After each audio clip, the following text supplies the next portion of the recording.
an astonishing number of Honda Jazz owners buy another, and the third generation version we're looking at here aims to keep them loyal. But the Japanese brand also needs to attract new converts to its clever little Super Mini, something that will be easier to do with this Mark III model thanks to its smarter looks, better driving experience and unrivaled practicality.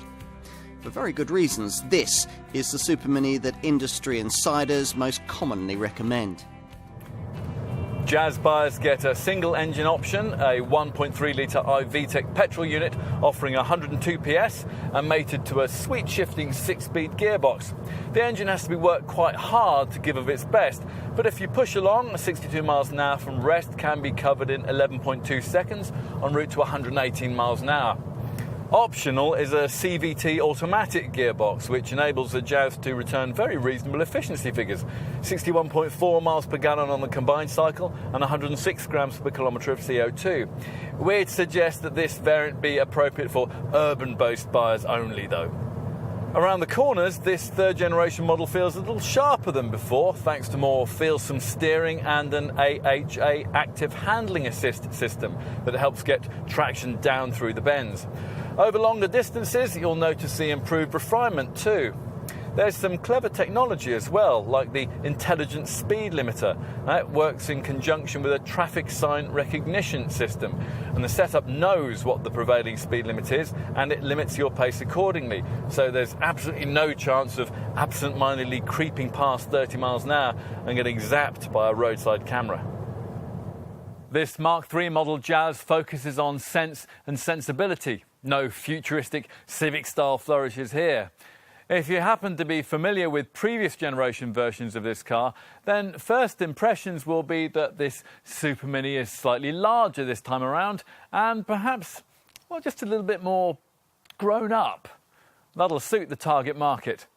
Across the grille and headlamps at the front, Honda's stylists have pursued the solid wing theme that's common throughout their current model range.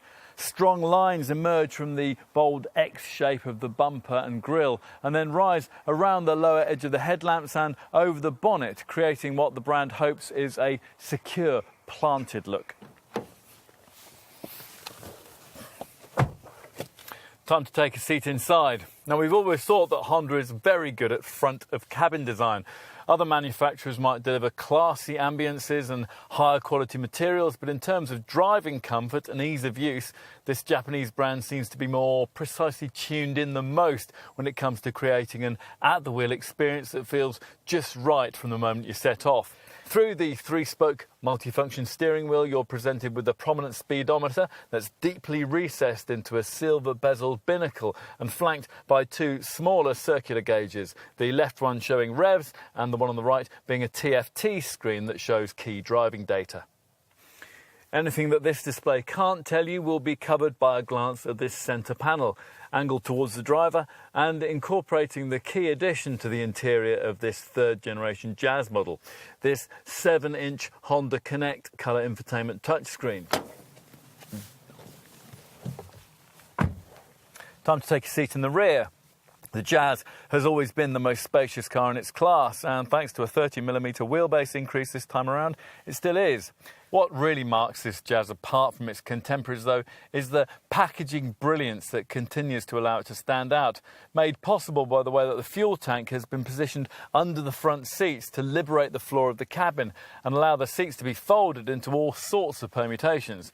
Let's take just one of them, the so-called refresh mode. People in the back, exhausted on a longer trip, would use this when there's no one in the front passenger seat.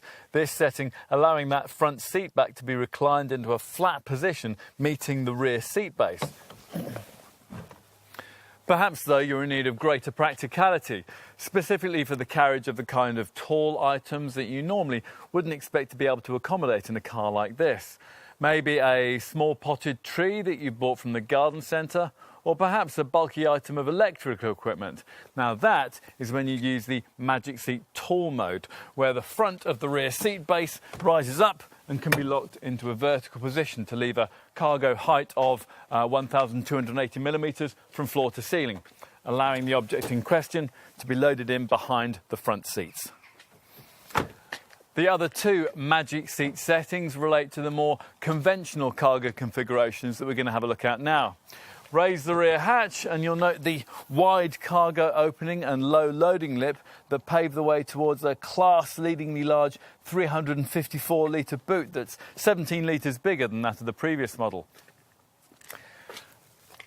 But let's say you need more room and you want to push forward the 60-40 split folding rear seats to, for example, store something like a bicycle. Now that's when you move into the Magic Seat system's utility mode. And the first thing you notice with that is the ease of the folding process. Here, though, you only have to release a simple lever mechanism and then push forward and watch as the backrest and seat base retract together into the rear footwell in one quick, fluid motion.